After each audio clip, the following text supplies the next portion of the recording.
Hey, welcome to Ask Me Anything with the Money Multiplier team. So we have Miss Gabby, Miss Hannah, and yours truly, Mr. Nagy, ready to answer all your questions. So we have nothing pre-submitted right now. So get those questions firing up in your brains. Let us know what you're thinking. Put it in the chat box. I'm going to go to commercial break right now. We'll be back in 30 seconds. And we are here to answer all your questions. Oh, and by the way, grab a drink while you're at it because it's happy hour, baby.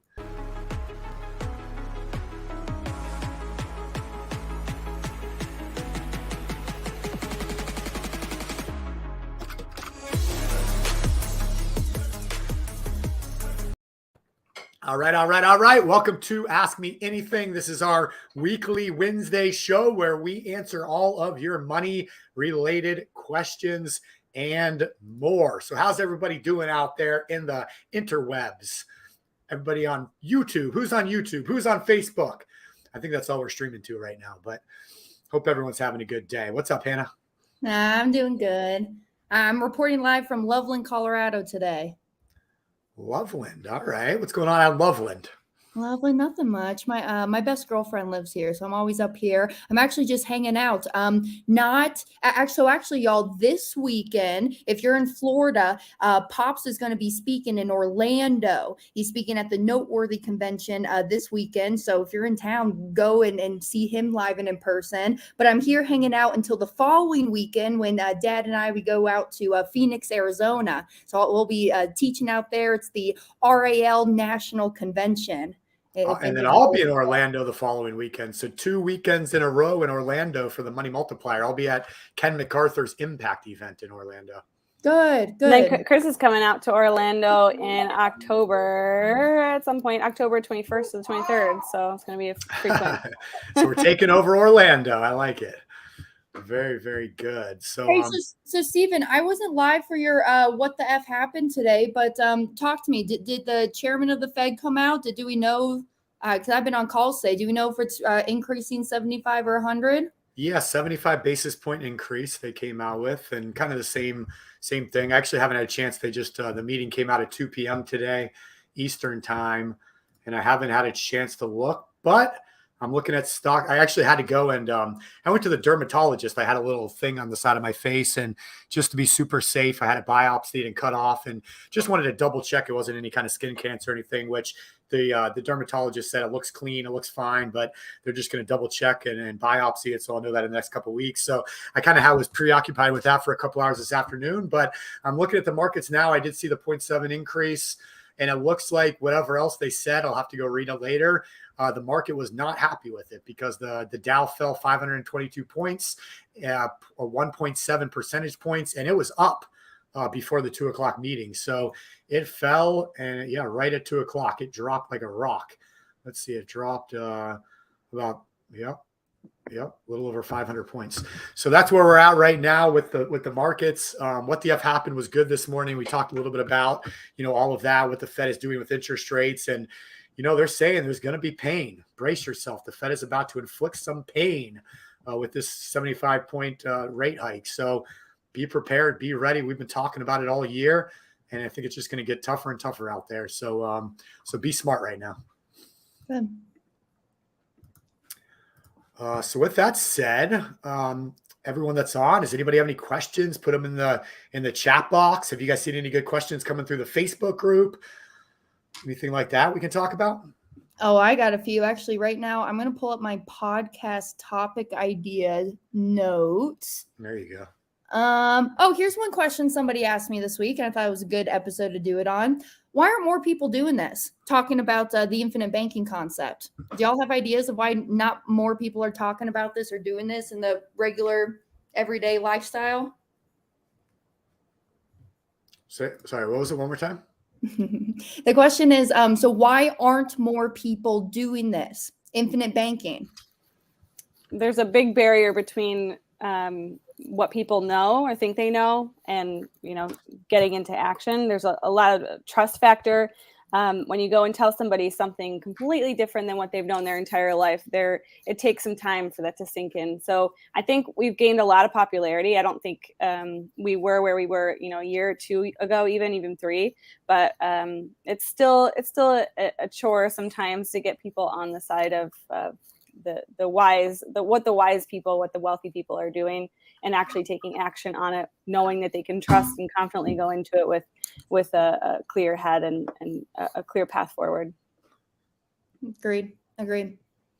Stephen, do you have, and actually some folks are typing in, but I don't know, Stephen, what's your opinion on it? Why aren't more people talking about infinite banking? And actually, well, we met you, right? You didn't know much about it as of 6-7 years ago. So why? Oh, I learned about it in 2019. So I'm only 3 years in right now. It's, I don't know the answer to that. It's one of those things for me. When I had seen it in the past, I felt it was gimmicky.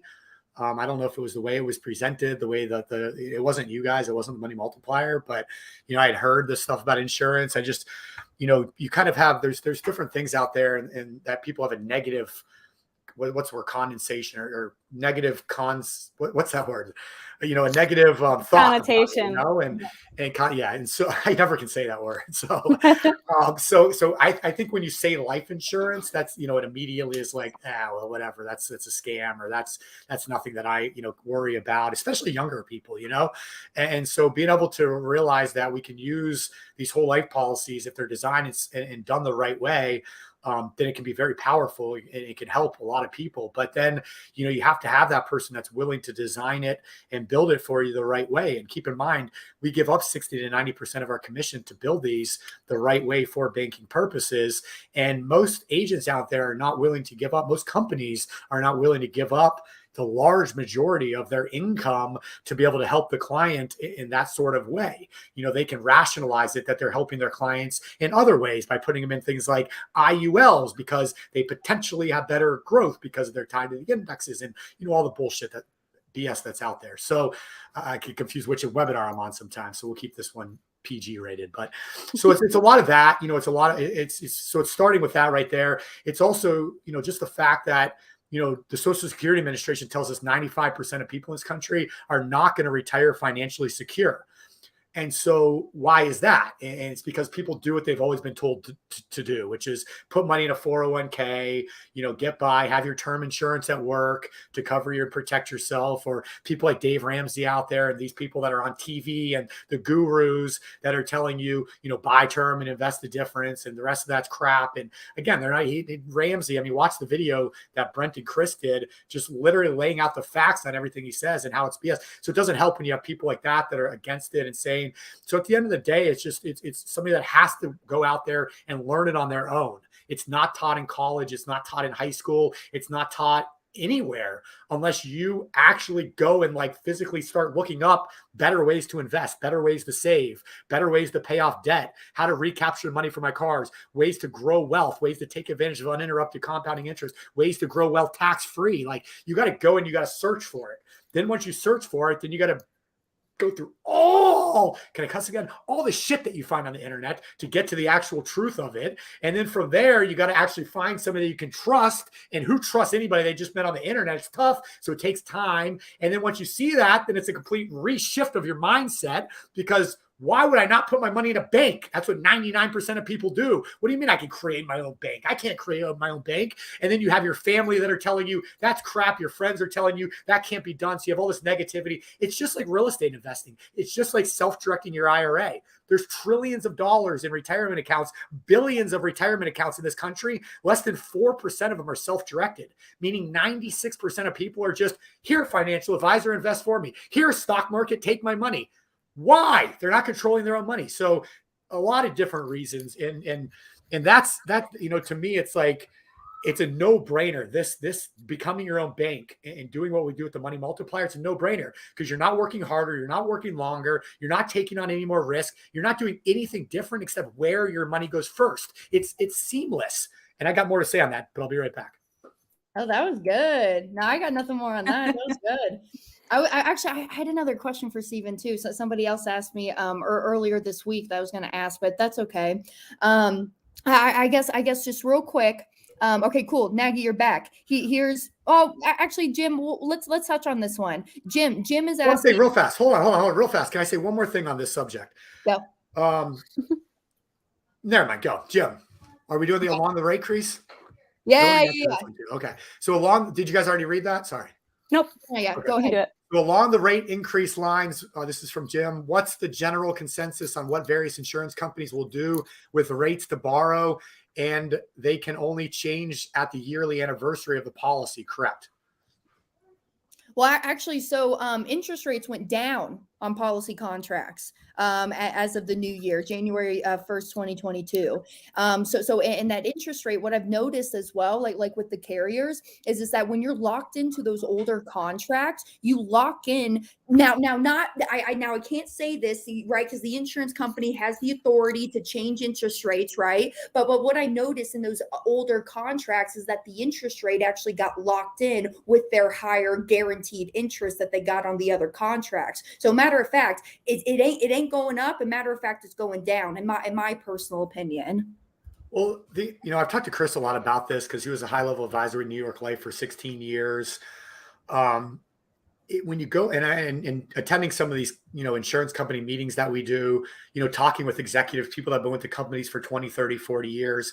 And I've specifically asked them these questions. And to Jim's point, on that, Hannah, I mean, at the beginning of this year, the end of last year, beginning of this year, I mean, interest rates was still 0 at the Fed rate and 3% if we look at mortgages and lending from the banks between 2 and 3 to 3.5. So rates were still very, very low.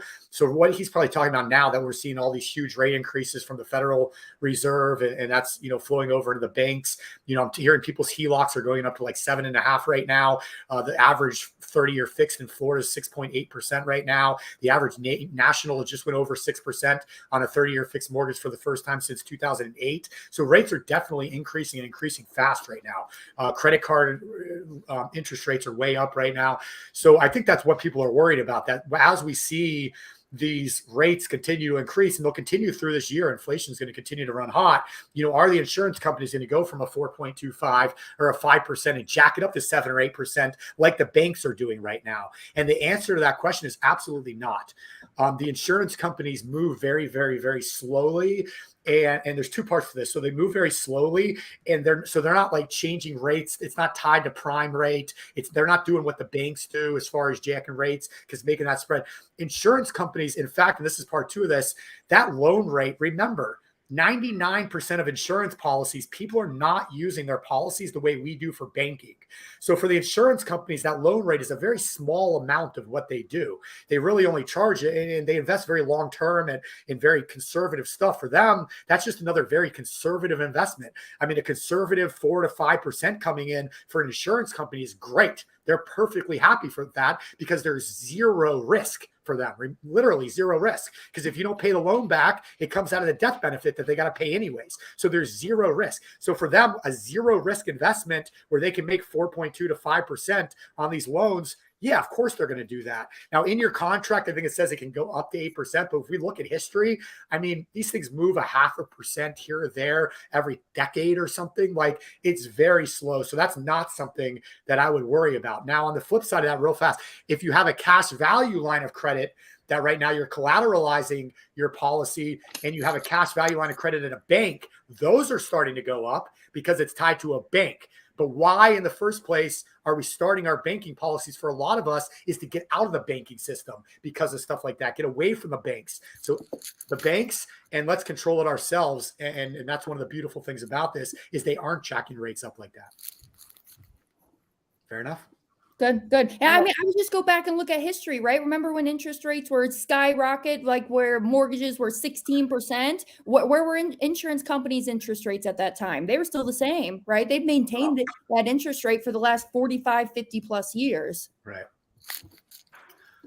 Okay, we've got Michelle. She has a question. She says she's brand new to this. She's taking her first steps to opening her first policy with IBC with a $25,000 dump in. How soon can she participate in Private Money Club as a rookie? Is there training or mentorship for newbies?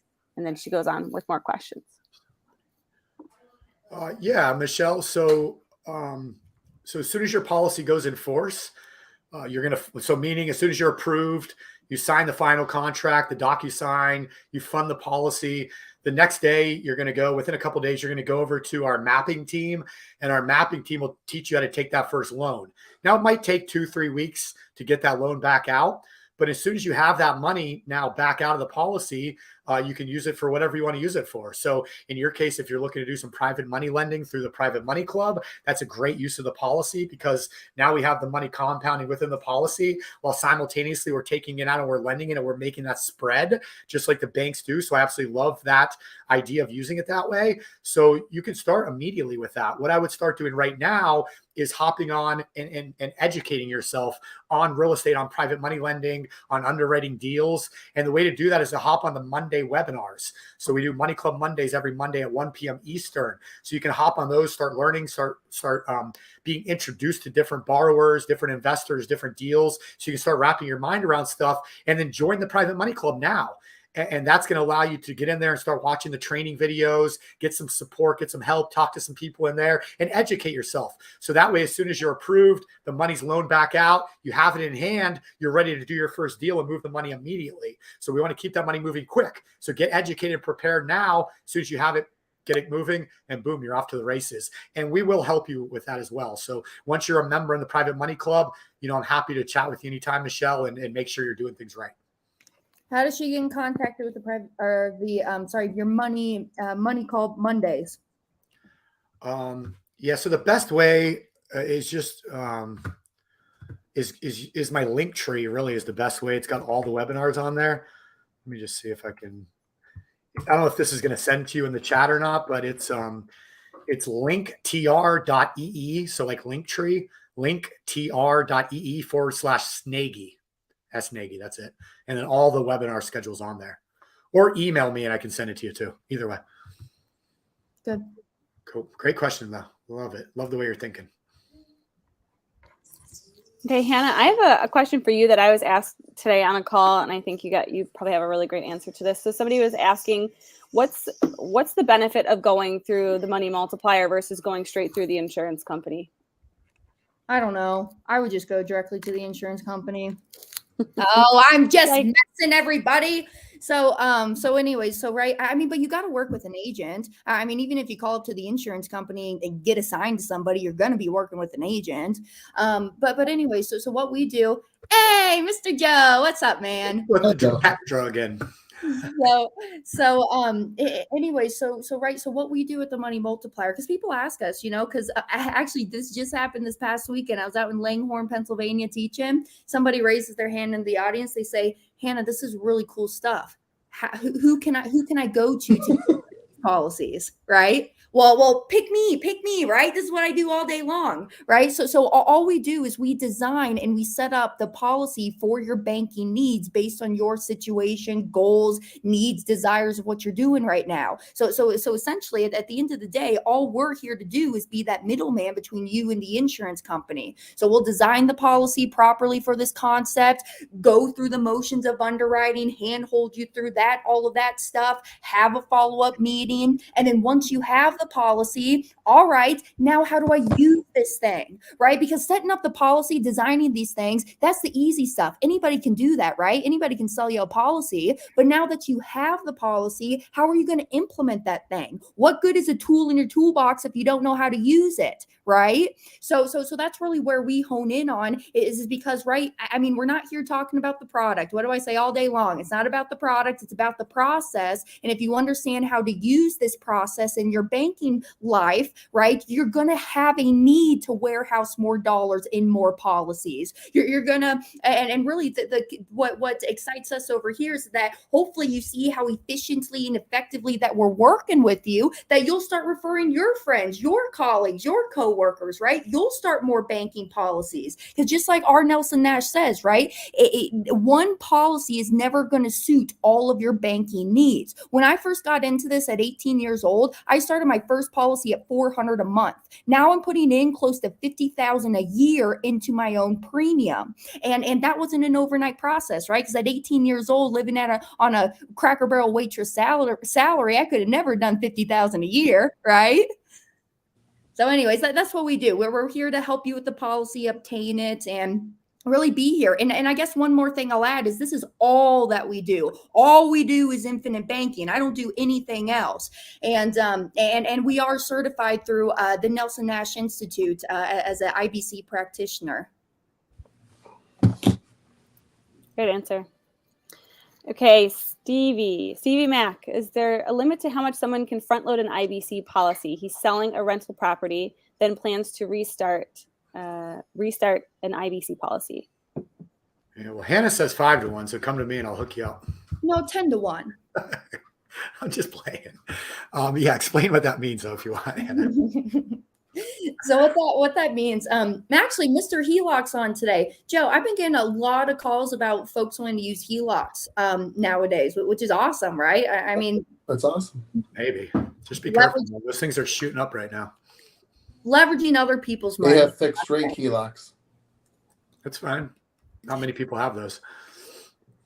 But what you can do, how much you can front load a policy, I always say 10-to-1 ratio, meaning that if you want your ongoing premiums, let's make believe easy round numbers, it's 10,000 a year. The max that I would dump in that first year is 100,000. So that's what I mean by 10-to-1. If it's 20,000, all right, 200,000, so on and so forth.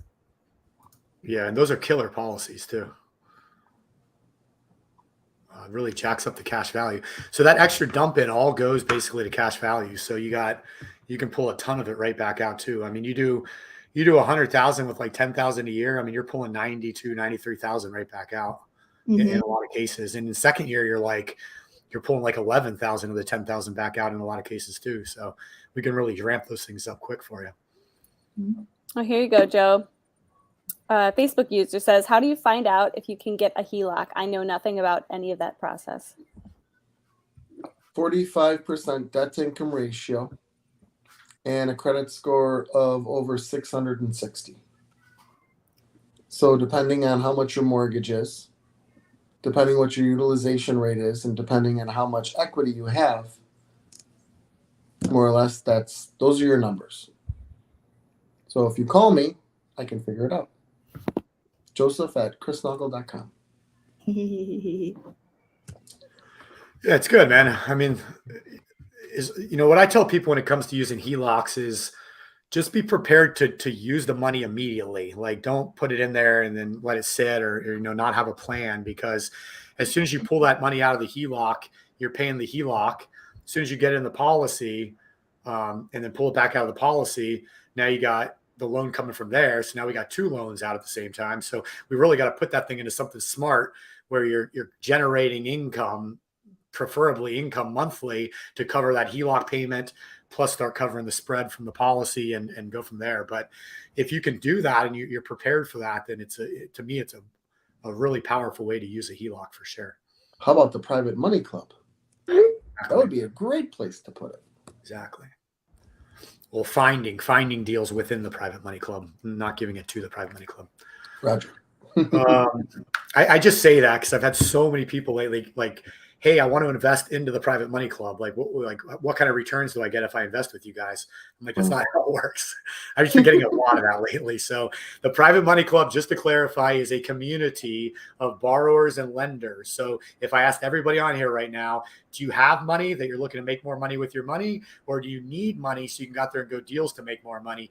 Every one of you on here is going to be one of those two places, right? So that's all the private money club does, is combine the person that needs the money with the person that has the money, so you guys can do deals together and both of you can win and make a lot of money together. And that's what we do, is create win-win situations within the private money club. And it's, by the way, yeah.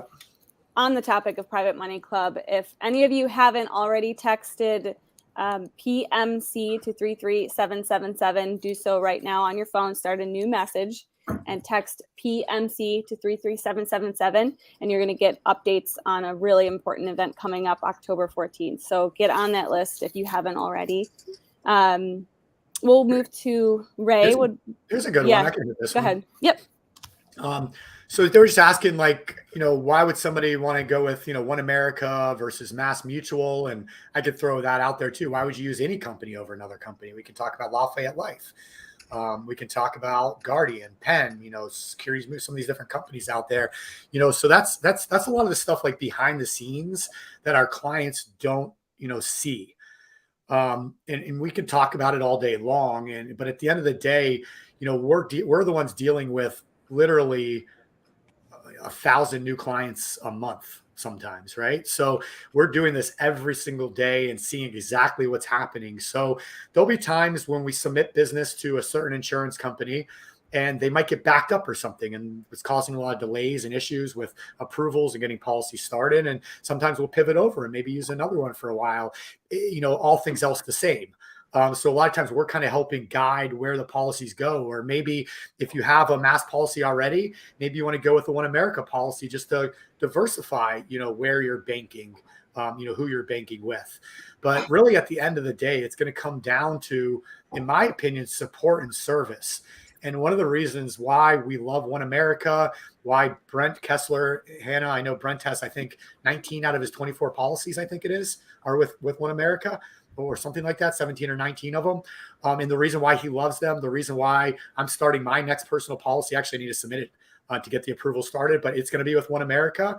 And I have a mass policy, but I'm doing this one with One America because I've seen how they support the use of infinite banking. So when it comes to requesting loans, when it comes to how my money's treated when I loan it out, when it comes to any issues I have, One America has excellent support and service for that. It's quick and it's seamless. And they've worked a lot on that over the last year or two. Just since I've started doing this in the last few years, I've seen One America make a lot of changes to support us when it comes to infinite banking. With somebody like Mass Mutual, they're such a large company, they seem to just not give a crap about the individual client. Where One America and some of these other companies, they care about you as an individual. Mass Mutual, from my experience, they seem to really want to treat you as like a number and not a person. So any of these challenges with loans, any of these things that are happening, they don't care. They're not there to help you. So yeah, it's a good insurance company. And what we've seen this year and over really the last year and a half, is Mass Mutual saying no to infinite banking. Like they are making it where people can't take loans the first year. Well, why would I give you my money, Mass Mutual, so you can use it for the next year instead of me pulling it back out for me to use it like infinite banking should be done? I'm controlling my money, not you. If I want you to control it, I'll go give it to Wells Fargo. So why would I give it to you? So little things that Mass Mutual is doing like that, we as a company are moving away from them because of that. Because at the end of the day, it's what's best for the client. And for the client, having that support, that service when it comes to especially things like loans and using the policy, I don't want to do business with somebody that doesn't want to do business with us. So if they want to use our money, then I'm not going to give them our money. It's plain and simple. So, I mean, that would be several reasons why I'm personally choosing One America right now over Mass. And I'm sure you guys could probably say some of the same. That was perfect. I have no other comment to add. I got to hop off though, y'all. It was good seeing you. And we're always here every single Wednesday. Okay. Thank you, Hannah. Thanks, Hannah. We'll take a few more questions and then we'll get this thing rolling. Yeah. Ruben, you can hit Ruben's. Any fees associated with purchasing an infinite banking policy? You want to hit that, Joe? Just the deposit that you're depositing. Right. Yeah, there's no fees. I mean, we don't charge anything. We do everything that we do from, the initial consultations and strategy calls to make sure that we understand what you're looking to do with the policy. So we can, again, behind the scenes, we can design it properly, make sure that we're, giving you, the best possible banking policy for your uses. So we talk about, debts, we talk about goals, we talk about investments, we talk about the overall picture with you to gather all that information to be able to help you. We have a whole entire application team that literally works as your concierge. So they're your intermediary between you and the insurance company, because the insurance company, when you start this approval, they might need other medical records. They might need you to take a medical exam or need additional information. So you have a concierge with the Money Multiplier that's helping you get that stuff collected and getting everything over to the insurance company in the fastest way possible. Once you have the policy, once you're approved, you fund it, now you have it. this is where our work really starts to begin. Because I'll give you a good example of this. I get clients all the time from other IBC companies, but they come to us. Why? Because those other IBC companies don't support them and help them and teach them how to actually use the policy for banking purposes. So we do. It's called our mapping team. And I mentioned it earlier, as soon as you're approved, you go right over to our mapping team. We do a cash flow analysis with you. We again talk to you about what is the first thing we want to use this for. If it's debt, we create a debt map. If it's purchasing a car, we'll create a recapture plan to get all your money back for that car purchase. If you're investing, what's the best way to flow that money? If you're using it for a business, how do we set that up properly? So we teach you how to do that, and we meet with you through mapping every 3 to 4 months to update things, make sure you're still on track, see if any adjustments need to be made. So that's all stuff that we do, and we don't charge for any of that as long as you're a client of the Money Multiplier. There's not a single other company out there that does that. And so there's no fees, there's no cost, anything like that. It's just the policy. But don't ask for it before the policy goes into enforcement. Right. So Justin, welcome to Private Money Club. Everyone's saying bye to Hannah. Let's see, Stevie, can I take out a policy on my stepchildren? I don't have any kids of my own. How old are they? Are they minors? You might be able to prove if they live with you any portion of the time. It might be able to be easy to prove that they have some type of dependency on you, and you have some kind of financial burden by taking them on. So I think that's going to be an easy sell. But yeah, I don't think that's a problem at all. I believe stepchildren are basically treated the same. Yeah, as long as they're minors and still dependent. If they're adults and totally dependent on themselves, not you, then that's a different story. But still can explore that option though. Wild, man. All over 21. So again, it's just going to depend on the overall dynamic. What that looks like. So, schedule a call with one of us, Stevie. We can talk about that. And, we can, worst case scenario, we submit it to the insurance company and they say no. But a lot of times if we can write a letter and explain why, you want to have these policies on them and that kind of thing, a lot of times we can still make it work. So just let us know and we can definitely work with you on that one. Yep. It's happened. We've done it before. So look at that. We were talking about the beginning, but just unbelievable, huh? The market was waiting. Jerome Powell comes out, 500-point drop. Wild, huh? My God. Wild. Just look at the last week. I mean, look at that volatility. Oh my God, look at that. It's going to keep going and going, guys. This is why it's so important more than ever, maybe of your lifetime, especially if you're younger, to take back, or if you're older and you're looking at retirement coming up, it's more important than ever right now to take back control of your money, be smart with it, take advantage of things like becoming your own banker, like self-directing your retirement of funds, like getting into smart real estate deals and transactions, smart investments that are going to perform well in this market and be in preservation mode right now. There's nothing wrong with that. You don't always have to make a ton of money. As long as we're not losing money right now, to me, that's a win. So let's start there. And then as we start to make sure we're not losing money, then we can start cherry picking places where we can start making money and put our money into these policies. This is guaranteed, uninterrupted compounding growth, our money going into these things right now. So be smart with your money, but you don't want to get stuck in that. It's going to get more and more volatile, I have a feeling. Mm-hmm. So true. Yeah. Well, all right, cool, guys. Well, I got to run too. Actually, I don't see any other questions coming in. Gabby, Joe, is there anything else you guys wanted to share? No, I'm good. Nope. Just again, PMC to 33777. Cool. Text PMC to 33777. You can watch our virtual launch party. I think we still do have. I was talking to Shauna this morning. I think she said 2 tickets left. Or possibly 3. There's somebody that might not be able to make it. So 2 or 3 tickets left. If you want to come in person to our Experience Mastermind, which is also going to be the launch party, just give us a shout. We can talk to you about that. We'd love to have you out there in Sundance, Utah. But if not, definitely join us for the free virtual party. Text PMC to 33777. Other than that, thanks for being here today, guys. Appreciate it. Gabby, Joe, thank you for your time and everything you guys do. And we will see you guys same time, same place next week. Have a great week. We'll talk to you soon. Thank you. Bye-bye.